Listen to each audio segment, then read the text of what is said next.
Some Indigenous communities are working to get the fight against tuberculosis back on track. Health officials blame an increase in cases in part on the pandemic. Progress against TB, they say, stalled as resources were redirected to COVID-19. Alison Northcott reports.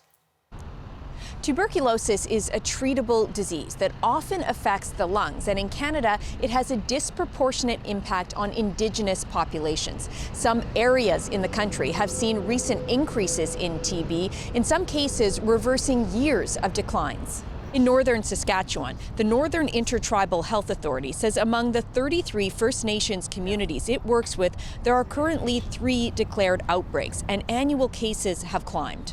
If we go to 2020, when COVID hit, we had 16 reported cases. And in 2021, we had 50.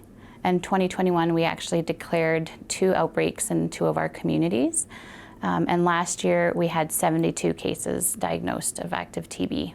When the pandemic hit, Campbell said her entire team had to shift its focus to COVID, and that led to less screening for TB. The Chief Medical Officer of Public Health for Indigenous Services Canada says the pandemic did have an impact on the country's efforts to reduce and eliminate tuberculosis, because in some areas, resources were redirected to the COVID-19 pandemic. There's been reduction, in the ability, to do contact tracing for TB in some areas as well, for prevention, early diagnosis, early treatment and care.